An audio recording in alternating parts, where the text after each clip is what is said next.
إلى كلمة سواء بيننا وبينكم ألا نعبد إلا الله ولا نشرك به شيئا.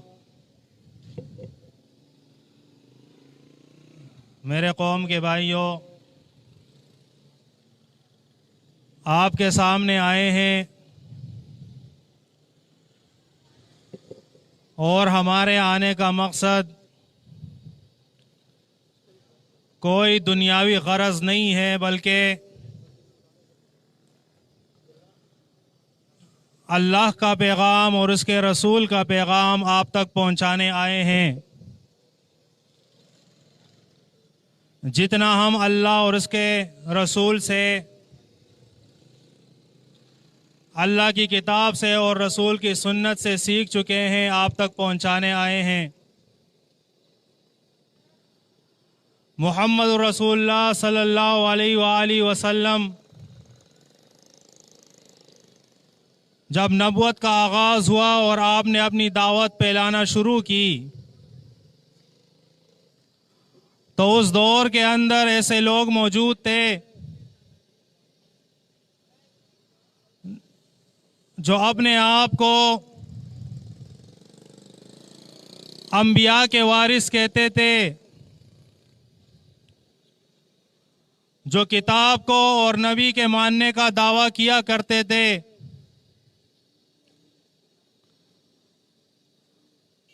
اور یہاں تک ان کا دعویٰ قرآن مجید نے ذکر کیا ہے، لن يدخل الجنة الا من كان هودا او نصارا، کہ یہودی کہتے تھے کہ جنت میں صرف یہودی جائیں گے، اور عیسائی کہتے تھے کہ جنت میں عیسائی جائیں گے۔ انہی لوگوں کو اللہ کے رسول محمد عربی صلی اللہ علیہ وآلہ وسلم نے یہ دعوت دی، اللہ کے وحی کے ذریعے، کہ یا اہل الکتاب، اے اہل کتاب، اے کتاب کے ماننے والو، تعالوا الی کلمۃ سواء بیننا وبینکم، کہ اس کلمے کی طرف آؤ جو ہمارے اور تمہارے درمیان مشترک ہے، یکساں ہے، اور وہ یہ ہے اللہ نعبد الا اللہ ولا نشرک بہ شیئا، کہ ہم اللہ کی عبادت کریں گے اور اللہ کے ساتھ کسی کو ہم شریک نہیں کریں گے۔ آؤ اس کلمے کی طرف، آؤ اس دین کی طرف، اس دعوت کی طرف۔ اور یہ دعوت ان کو اس لیے دی گئی تھی کہ باوجود کلمہ پڑھنے کے، وہ اللہ کو ماننے کے، باوجود اللہ کی کتاب کو ماننے کے، ان کے عقیدے کے اندر شرک آ گیا تھا۔ انہوں نے اللہ کے انبیاء کو اللہ کے ساتھ شریک ٹھہرا لیا تھا۔ یہودی کہتے تھے کہ یہ عزیر علیہ السلام یہ اللہ کا بیٹا ہے، اور عیسائی کہتے تھے کہ عیسیٰ علیہ السلام یہ اللہ کا بیٹا ہے، باوجود اس کے کہ وہ ایمان کا دعویٰ کیا کرتے تھے۔ تو اللہ نے اپنی کتاب مجید کے اندر اور محمد الرسول اللہ صلی اللہ علیہ وآلہ وسلم کی زبان مبارک سے ان تک یہ پیغام پہنچایا کہ تمہارا یہ ایمان کا دعویٰ کہ ہم مومن ہیں اور مسلم ہیں، تمہارا یہ دعویٰ یہ جھوٹا دعویٰ ہے۔ اور سورۃ مائدہ کے اندر اللہ نے یہاں تک ان سے کہا کہ تمہارا دین وہ کوئی دین نہیں ہے، حَتَّى تُقِيمُوا التَّوْرَاةَ وَالْإِنْجِيلَ وَمَا أُنزِلَ إِلَيْكُم مِّن رَّبِّكُم، کہ جو دین تورات کے اندر بیان ہوا ہے، جو دین انجیل کے اندر بیان ہوا ہے، جو اس قرآن کے اندر بیان ہوا ہے کہ اللہ نعبد الا اللہ ولا نشرک بہ شیئا، کہ ہم ایک اللہ کی عبادت کریں گے اور اس کے ساتھ کسی کو شریک نہیں ٹھہرائیں گے. یہ عزیر علیہ السلام یہ اللہ کے بیٹے نہیں، اللہ کے ساتھ شریک نہیں ہے. یہ عیسیٰ علیہ السلام یہ اللہ کے بیٹے نہیں اور اس کے ساتھ شریک نہیں ہے. یہ بی بی مریم یہ اللہ کے ساتھ شریک نہیں ہے. یہ سب اللہ کے بندے ہیں، یہ اللہ کی مخلوق ہے، اللہ کے محتاج ہے. یہ اپنی محتاجی اللہ کے سامنے پیش کرتے ہیں، یہ اللہ کے ساتھ شریک نہیں ہے. وہی کلمہ جو آج ہم مسلمان پڑھتے ہیں، لا الہ الا اللہ، کہ اللہ کے علاوہ کوئی الہ نہیں ہے. یہی دعوت تھی محمد الرسول اللہ صلی اللہ علیہ وسلم کی، یہی دعوت تھی صحابہ کرام کی، یہی دعوت تھی ہمارے گزرے ہوئے لوگوں کی، جو نیک لوگ گزرے ہیں دنیا کے اندر. انہوں نے یہی دعوت پیش کی اپنے قوم کو. آپ دیکھیں، یہودی وہ اللہ کو مانتے تھے، عیسائی وہ اللہ کو مانتے تھے، یہاں تک کہ مشرکین مکہ وہ بھی اللہ کو مانتے تھے. سورۃ عنکبوت کے اندر، سورۃ یونس کے اندر اللہ نے اس کی وضاحت کی ہے کہ اے نبی آپ ان سے پوچھے کہ آسمان سے بارش کون برساتا ہے، رزق کا بندوبست کون کرتا ہے، یہ پوری دنیا کا نظام کون چلا رہا ہے، موت اور زندگی کون دیتا ہے. تو قرآن گواہی دیتا ہے کہ یہ مشرکین مکہ، یہ ابو جہل اور ابو لہب یہ بھی کہیں گے کہ یہ کام اللہ کرتا ہے. وہ اللہ کو مانتے تھے، لیکن ان کا جرم کیا تھا؟ یہودیوں کا جرم کیا تھا؟ عیسائیوں کا جرم کیا تھا؟ وہ یہ جرم تھا کہ وَإِذَا ذَكَرْتَ رَبَّكَ فِي الْقُرْآنِ وَحْدَهُ وَلَّوْا عَلَىٰ أَدْبَارِهِمْ نُفُورًا. یہ جرم تھا ان کا کہ جب ان کو کہا جاتا تھا کہ اللہ ایک ہے، اللہ کے ساتھ کوئی شریک نہیں ہے، نبی اللہ کا محتاج ہے، ولی اللہ کا محتاج ہے، شہید اللہ کا محتاج ہے، مردہ اللہ کا محتاج ہے، زندہ اللہ کا محتاج ہے، آسمان کے ملائک اللہ کے محتاج ہے. پھر وہ کہتے تھے نہیں، انبیاء تو ان کے پاس بھی اختیار ہے، وہ بھی کر سکتے ہیں. پھر ابو لہب اور ابو جہل وہ مخالفت پر اتر آئے کہ یہ دعوت صحیح نہیں ہے، کیونکہ انہوں نے 360 بت جو سجائے تھے، اغسطینیہ ابراہیم اور اغسطینیہ اسماعیل کے نعرے جو لگاتے تھے. میرے بھائیوں، یہ ساری تمہید باندھنے کا مقصد یہ ہے کہ ہم مسلمان ہیں، ہم محمد الرسول اللہ صلی اللہ علیہ وسلم کے ماننے والے ہیں. لیکن افسوس کی بات ہے کہ آج ہم نے اسی دعوت کو، جس دعوت کو اللہ کے نبی نے، اس کے صحابہ نے اپنے خون سے اس دعوت کو پوری دنیا کے اندر اس شمع کو جلایا تھا، آج ہم مسلمان ہو کے اس نبی کو ماننے کے باوجود ہم کوشش کر رہے ہیں کہ اس شمع کو ہم بجھا دیں. لا الہ الا اللہ کا اقرار کرنے والے کو آپ دیکھیں، کیا پڑھتے ہیں آپ لا الہ الا اللہ کے اندر؟ کہ اللہ کے علاوہ کوئی الہ نہیں، کوئی حاجت روا نہیں، کوئی مشکل کشا نہیں، کوئی داتا نہیں، کوئی دستگیر نہیں، کوئی جولیوں کا بھرنے والا نہیں، کوئی اولادوں کا دینے والا نہیں، کوئی کشتیوں کا پار لگانے والا نہیں. پھر یہی مسلمان ہے جو لا الہ الا اللہ کا اقرار کرتا ہے. پھر یہی مسلمان ہے جو 5 وقت کی نماز بھی پڑھتا ہے. پھر یہی مسلمان ہے جو رمضان کے روزے بھی رکھتا ہے. پھر یہی مسلمان ہے جو حج اور عمرے کے لیے بھی جاتا ہے. پھر یہی مسلمان ہے جو صدقہ اور خیرات بھی کرتا ہے، زکوٰۃ بھی دیتا ہے. لیکن جب اس کے گلے کے اندر دیکھا جائے تو تعویذ نظر آئے گا. کیوں باندھا ہے تعویذ؟ اس لیے باندھا ہے کہ میرا بچہ ڈرتا ہے، مجھے فلاں بیماری ہے.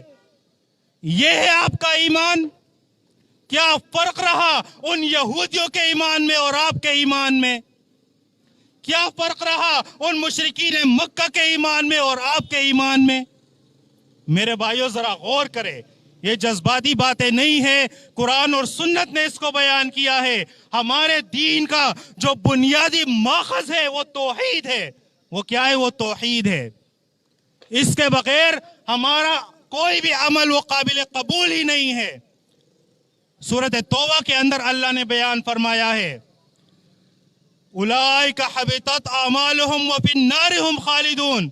جو لوگ اللہ کو بھی مانتے ہیں، اللہ کے ساتھ دوسروں کو بھی مانتے ہیں، اس کے ساتھ شرک کیا کرتے ہیں، تو اللہ فرماتا ہے ان کے تمام اعمال برباد ہے۔ تو آپ خود سوچیں کہ ہم نے جو یہ تعویذ گلے میں لٹکایا ہے یہ خالق ہے یا مخلوق ہے؟ یہ خالق ہے یا مخلوق ہے؟ ہر کوئی کہے گا کہ یہ تو مخلوق ہے، یہ داغا ہے، یہ چمڑا ہے، اس کے اندر کیا رکھا ہے؟ میرے بھائیو، اللہ کے رسول محمد عربی صلی اللہ علیہ وسلم نے فرمایا تھا، من تعلق تمیمتا فقد اشرکا، جس نے تعویذ گلے کے اندر لٹکایا اس نے اللہ کے ساتھ شرک کیا۔ ایک وفد، کچھ لوگ اللہ کے رسول کے پاس آتے ہیں تاکہ اسلام کے اندر داخل ہو، آپ سے بیعت لیتے ہیں۔ اللہ کے رسول باقیوں سے بیعت لیتے ہیں، ایک کو چھوڑ دیتے ہیں۔ اللہ کے رسول سے پوچھا گیا کہ ان سے آپ نے بیعت کیوں نہ لی؟ اللہ کے رسول نے فرمایا، ان علیہا تمیمہ، اس نے تعویذ باندھا ہوا ہے، اس نے تو اسلام کے وہ بنیادی نظریے کا انکار کیا ہے، یہ اسلام میں داخل ہی نہیں ہو سکتا ہے۔ یہ مسلمان ہے، اس کا عقیدہ دم پہ، یہ مسلمان ہے، اس کا عقیدہ گندے جوتے پہ ہے، یہ مسلمان ہے، اس کا عقیدہ گائے کے سینگ پہ ہے، یہ مسلمان ہے، اس کا عقیدہ کالی ہانڈی پہ ہے، یہ مسلمان ہے، اس کا عقیدہ وہ کالے جھنڈے پہ ہے، اس کا عقیدہ کڑوں اور چلوں پہ ہے۔ یہ اپنے آپ کو مسلمان کہتا ہے، یہ لا الہ الا اللہ کا اقرار کرتا ہے۔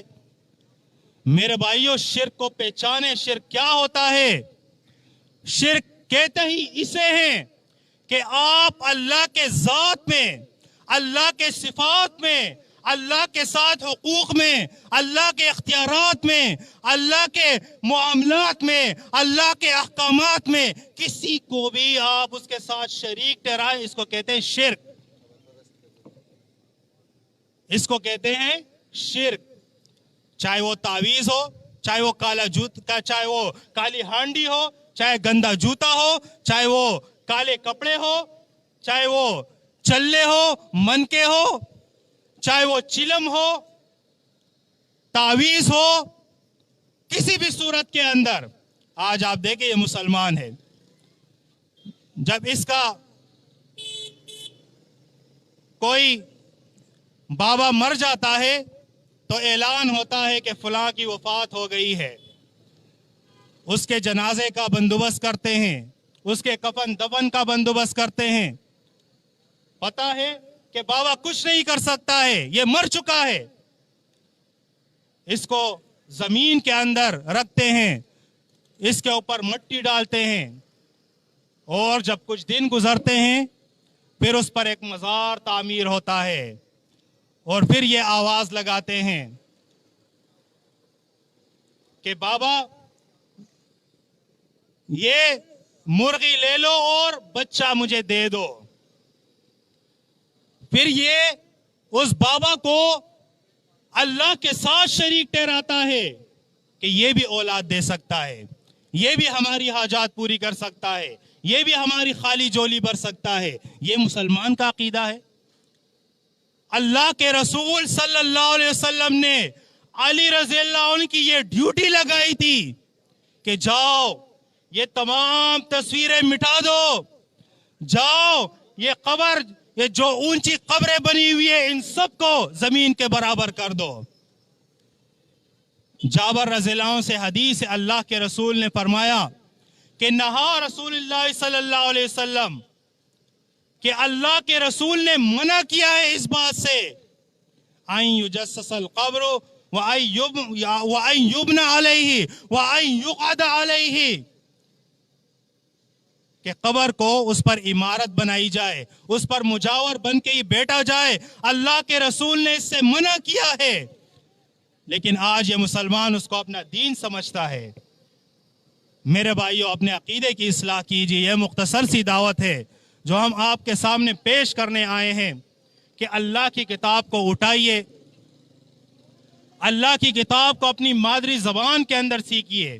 یہ بنیادی مسئلہ ہے جو اللہ کی کتاب نے ہمارے سامنے بیان کیا ہے کہ اس بات کا اقرار کر لے کہ اللہ کے علاوہ کوئی الہ نہیں ہے، اسی کی عبادت کریں گے، اسی سے اپنی حاجات مانگیں گے، اسی کے سامنے اپنی سر جھکائیں گے، اس کے علاوہ ہم کسی کی عبادت نہیں کریں گے، اسی کو اپنی دعاؤں کے اندر ہم پکاریں گے۔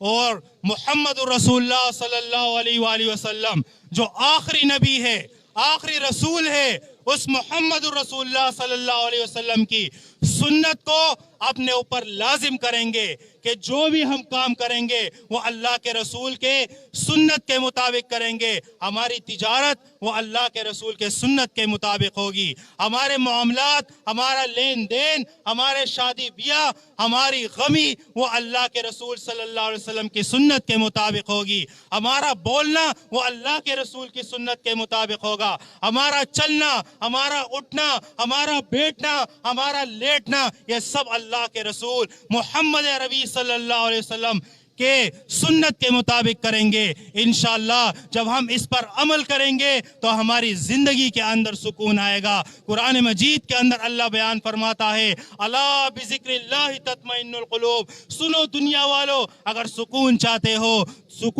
ہو تو اللہ کی کتاب کی طرف آؤ، اللہ کے ذکر کی طرف آؤ، تمہیں سکون مل جائے گا۔ قرآن مجید کے اندر اللہ رب العزت سورۃ انعام میں بیان فرماتا ہے والذین آمنوا ولم یلبسوا ایمانہم بظلم اولئک لہم الامن وہم مہتدون، کہ جو ایمان لائے اور اپنے ایمان میں ظلم کی ملاوٹ نہ کرے، شرک کی ملاوٹ نہ کرے، تو اللہ فرماتا ہے ایسے لوگوں کے لیے امن ہے، یہی لوگ ہدایت یافتہ ہے۔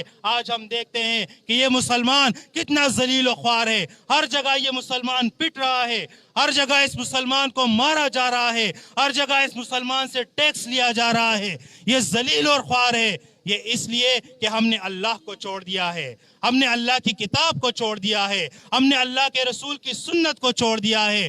آج ہماری یہی حالت رہے گی اگر ہم نے اپنی اصلاح نہیں کی۔ میرے بھائیوں، آئیے کہ ہم جس کلمے کا ہم نے اقرار کیا ہے لا الہ الا اللہ محمد رسول اللہ، اس کے مفہوم کو سمجھے، اس کے مقصد کو سمجھے اور پھر اس پر عمل کرے۔ اللہ رب العزت سے دعا ہے کہ ہم سب کو اپنی کتاب پر چلنے کی توفیق عطا فرمائے، اپنے دین پر چلنے کی توفیق عطا فرمائے۔ اقول قولی ھذا استغفر اللہ لی ولکم ولسائر المسلمین۔